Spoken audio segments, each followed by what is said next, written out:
Walk with me. Identity. Identity. Our identity. That's the concept on my mind this morning. Sounds like a deep one, huh? I think this is going to be one of the more valuable conversations that we've all had together. So important all the time, and especially at this time. And what I mean by identity is that constant internal search for who are we really? I mean, deep down at our core, who are you? Yeah, you. I want to know you. I want you to know you.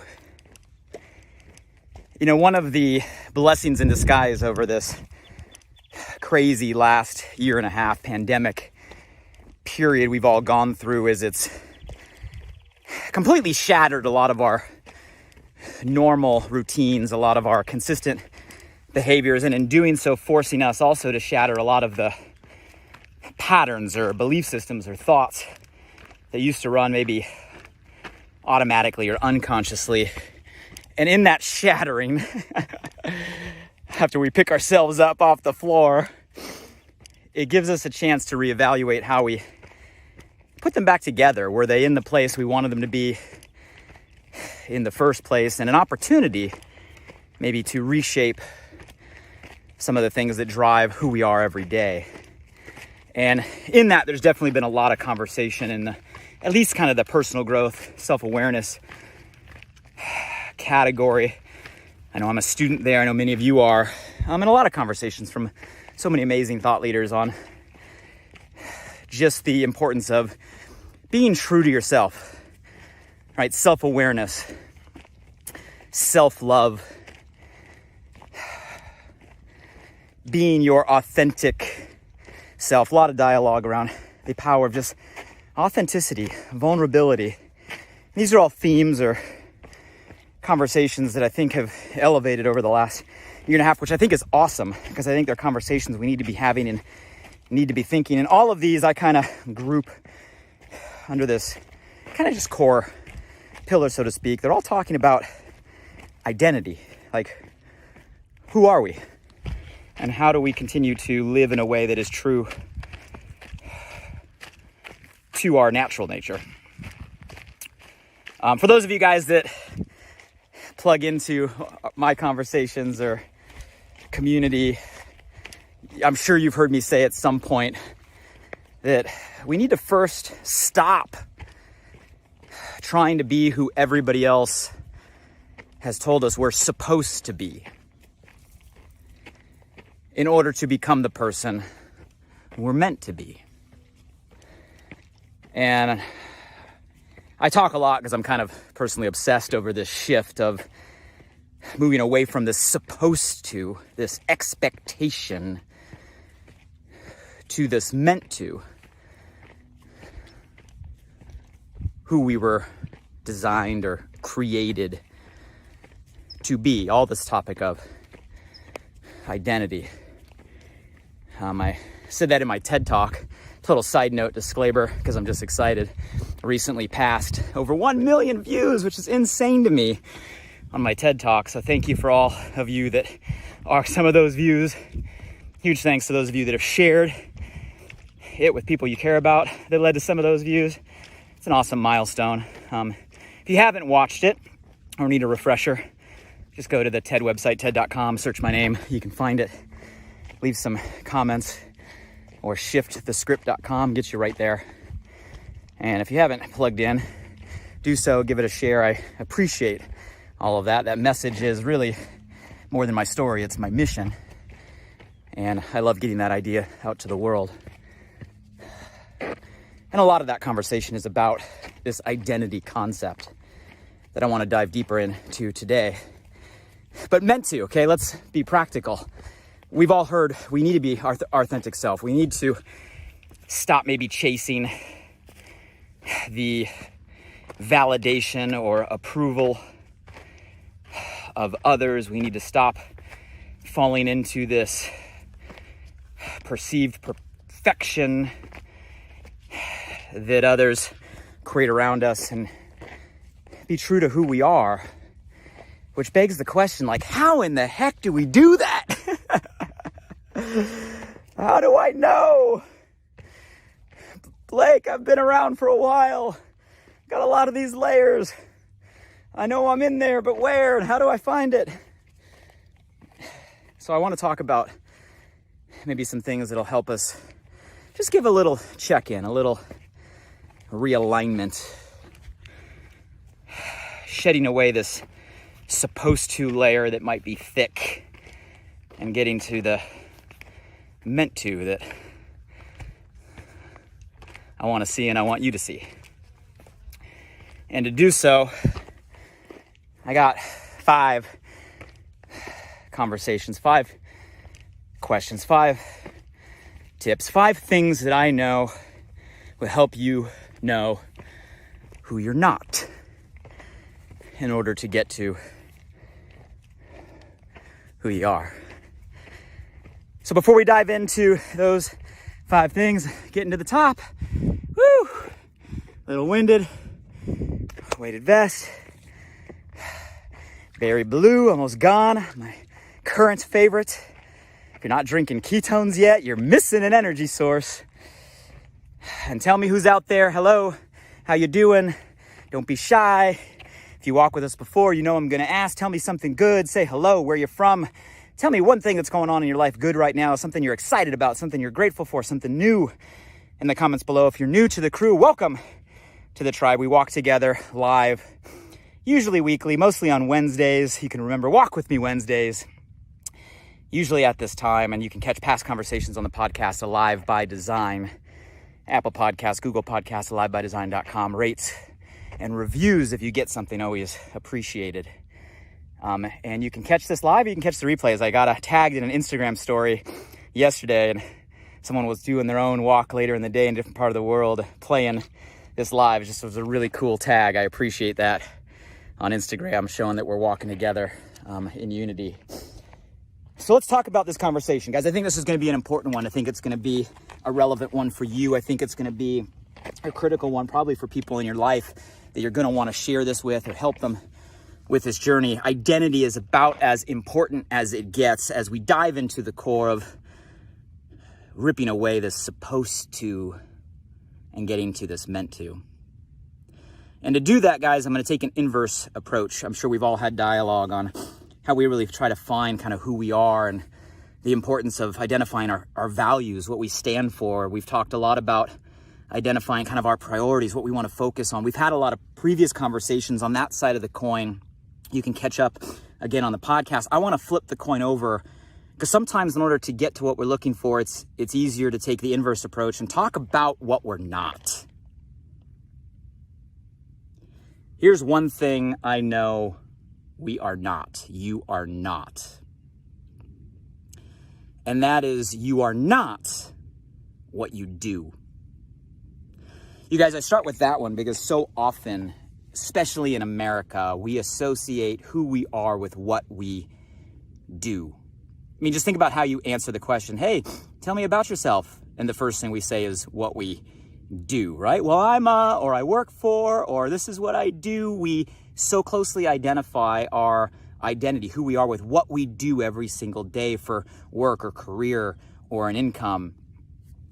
You know, so many people over time start to kind of blur the line between who we are and what we do, and they become one and the same. Matter of fact, what we do becomes our identity. I'm a doctor, or I'm an entrepreneur, or I'm a this, or I'm a that. And all of a sudden, guys, that becomes who we think we are. Now, don't misunderstand me. I believe we need to align who we are with what we do, just for the mere bottom line fact we're going to spend most of our life doing that. Just the nature of needing an income to survive and provide. We're going to need to work, put effort in a direction. And if we're going to invest that much of our life, I believe it should be in alignment with things we value, what we're passionate about, the contribution we're able to make, the skills and strengths that we have. And that should be your goal, is to create alignment. But even with the most perfect alignment, what we do is not who we are. You guys, the reason this is such a critical point is because inevitably, for most people, you are going to change what you do a few times, if not more, in your life. And if you tie your identity so tightly to what you do, that's going to be a very radical shift. Matter of fact, a lot of the maybe struggle people have gone through in the last year is just that. By the nature of the pandemic, shattering structures we're used to living by, literally collapsing businesses, categories, right? Because of the circumstance. So many people are in a situation where you're going to have to shift what you do. And if you're so closely holding on to what you do as who you are, that's going to be a radical shift. That's going to jar you. Because that's why a lot of people, when they shift what they do, right, maybe go through a down time, a time of stress or fear or anxiety or depression, it's not because there's not opportunity, guys. There's so much opportunity in the world today. There's a million ways to make $1 million. It's not the shift in needing to provide opportunity or stability or financial certainty. Guys, you bring a desire, a work ethic, a willingness, an aptitude to learn, a passion in a direction, you're going to settle that. But it's the identity association we have that makes that difficult. Guys, what you do is not who you are. What you do might be a role you're in. It might be a project you have. It might even be a passion you're on, right? If you're lucky.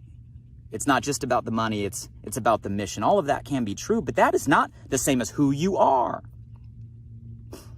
So the first thing you need to know you're not is you're not what you do. Here's what else you're not. You're not what you own. Guys, this is an important one, right? How often do we find ourselves slipping into associating who we are with things we own? Our address or our zip code. Our identity is tied to where we live. Oh, you live in that area or that area. I live in this area or this area. The car we drive. Often we try to attach an identity to even the car that we drive, representing who we are.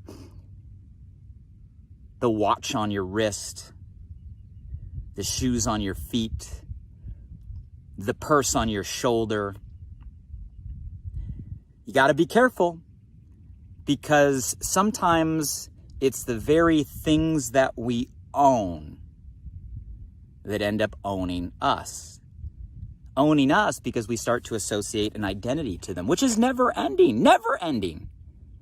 Guys, it's a slippery slope when you go down the thing route. And it's a hard one to battle. Don't get me wrong, right? Such an easy, quick dopamine release. Hit the buy button, add to cart, right? Check out, boom. Same type of dopamine you get when you're doing certain drugs or certain things. Like, guys, it's an addictive thing, but we buy, we consume, we gather. And don't misunderstand, I'm all for nice things, right? I enjoy nice things, right? I have a lot of nice things. I'm as guilty as any one of us in buying often way too many, right, things. But guys, it becomes a danger when we start to, again, create that tie with what we own to who we are and our identity. We start to tie our own self-esteem to the things that we own. And instead of us owning them, they start to own us. And it's never ending.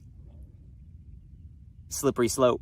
I've had seasons in my life where I was really bad at this, where anytime I thought of something, it was a quick voice note to my assistant and they would buy it and it would show up. Boom, that feeling. Imagine every time you thought about wanting something, right? Taking action on it. It sounds like fun, but I'm telling you, it leads to a slippery negative slope. Slippery negative slope. So guys, I'm positive you are not what you own. And you got to be careful not to associate your own self-worth or self-value or identity to anything. Number 3, here's what else I know you're not. You are not your achievements. You're not. I'm not. We're not. We are not our achievements. We are not our past or current results. We are not a scoreboard. We're not a number of commas on a bank account balance. We're not a number of dollars on a sales line. We're not a shelf of trophies, right, in your house. We are not our achievements. Now, again, don't misunderstand me. Guys, I am an achiever by nature, as many of you. I'm all for goal setting. I'm all for setting priorities. I'm all for doing all we can do, the best we can do. I'm all for challenging ourselves to raise our standards. I'm all for winning and celebrating, guys. I think we need those things to keep us focused and keep us on track. I'm not saying, hey, you don't have all of these things, you don't progress, guys. The value of life is growth, is progress, is pushing our limits, is expansion, all of that. But you do not cross the line where you start to associate your own identity to your achievements. Guys, here's the honest reality. You know this to be true. Sometimes we can do everything right, and the outcome is still wrong. Not what we want. Sometimes we can do everything wrong, and somehow the outcome is right and exactly what we want. Guys, sometimes what we do, the activities or actions that we take, do not necessarily directly tie to the immediate result. I was having this conversation yesterday on kind of a mentor call or coaching call with one of the entrepreneurs in our community, and she wasn't happy with where the results were on the scoreboard over the last year and a half. And I had to stop her. I said, wait a minute, right? Number one, I don't think anybody in any category is perfectly happy with the results over the last year and a half. You got to imagine what the world has gone through, what we have gone through over the last year and a half. So give yourself some grace. But number two, and I asked yourself this question, I said, tell me about you, who you were a year and a half ago, and tell me about you, who you are now. And is the you of today different than the you of a year and a half ago?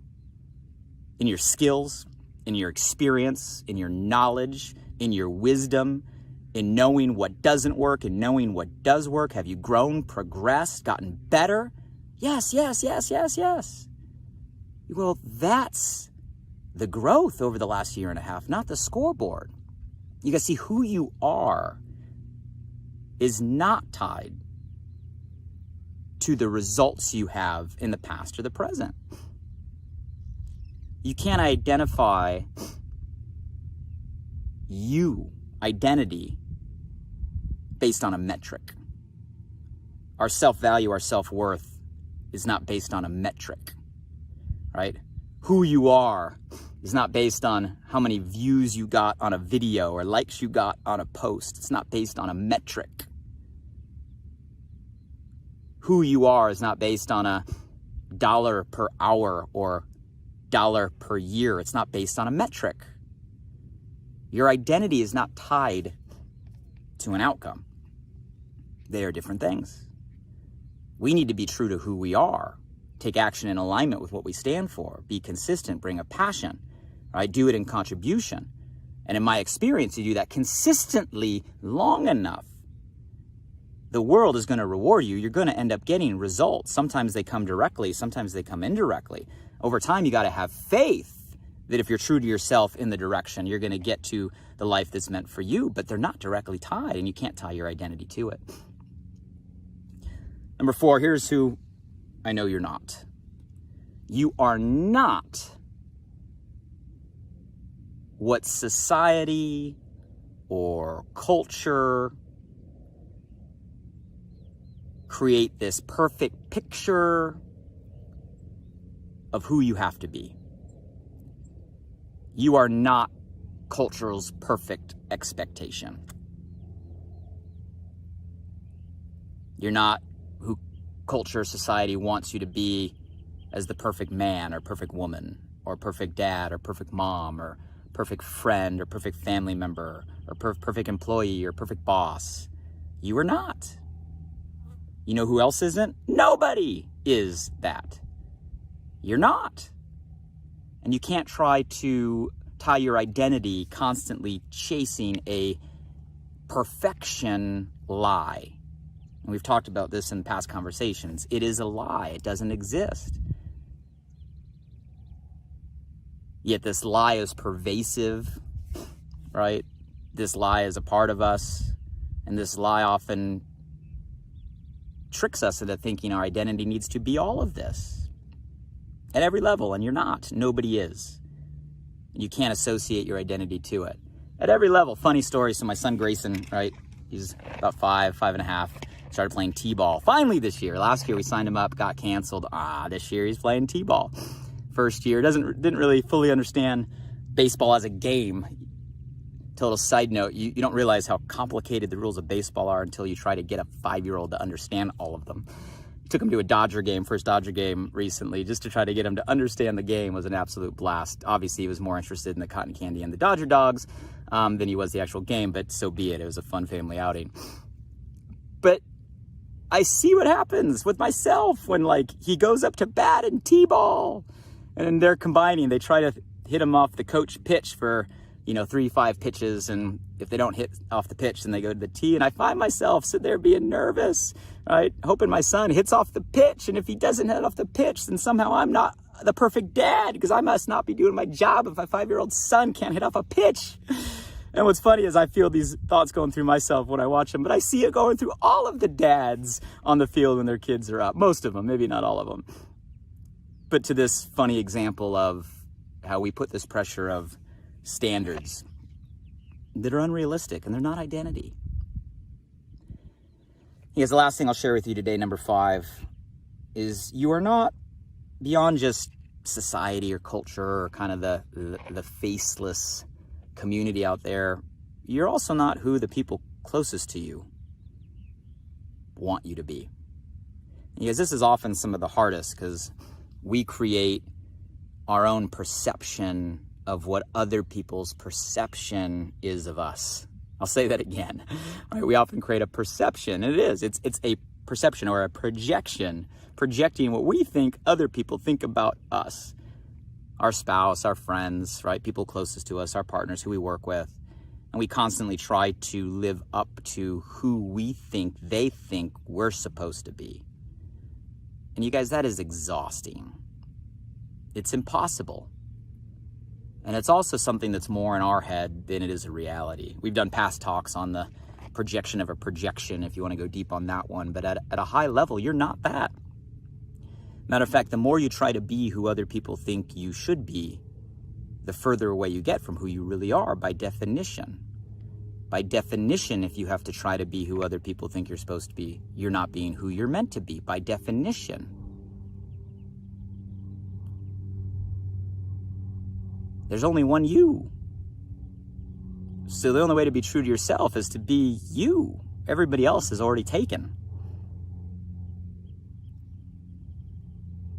So that's who you're not. So if we're not what we do, we're not what we own. We're not our achievements. We're not who culture or society expects us to be. We're not even who those closest to us want us to be. Well, then who are we? We're who's left. Right? We're who's left when you just strip away everything that's been layered onto us.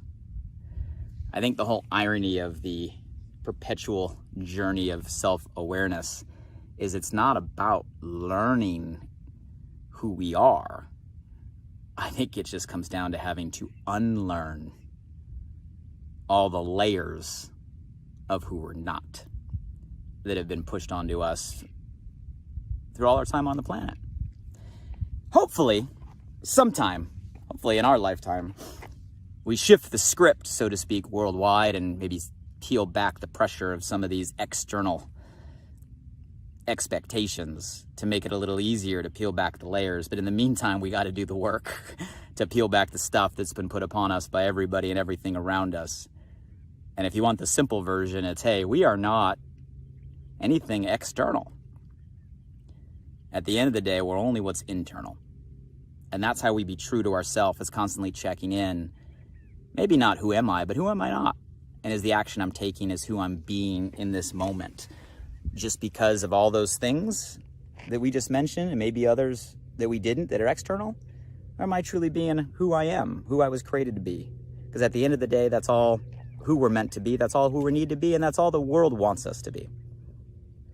So guys, there's my thoughts today, getting into the concept of identity. I told you it'd be an important one. And my challenge to all of you is, hey, make sure we're not trying to associate who we are living up to all the things, right, that we know we're not in every way that we do. And by showing up true to ourselves, guys, I promise you, not only are we going to get a better outcome, but we're going to have more enjoyment, more fulfillment in the process. And you're going to find yourself attracting the people around you that you want around you, the people that are around you because of you being you and no one else. One last look at the top. Here we go. Beautiful day. Hey guys, tell me if something resonated with you. Which one of the 5 things of who we're not do maybe you need to focus on most? Throw it in the comments right now below. Make it your own. Feel free to share all of this. When you share it, it kind of reinforces the lesson for yourself and gives a gift to maybe somebody else who needs to hear this right now. You can also tag them in the comments if there's someone specifically that came to your mind. Check out the podcast for previous conversations. Leave some reviews if I add value. Feel free to shoot me any direct messages, right? If you're like, hey, I really got something out of this. That's why I do this. That's why we keep going. Until the next time we talk together and walk together, guys, hey, everybody stay safe. Hope all is well in your world. And here's to you being you, right? Because that's who the world created you to be. Take care, everybody.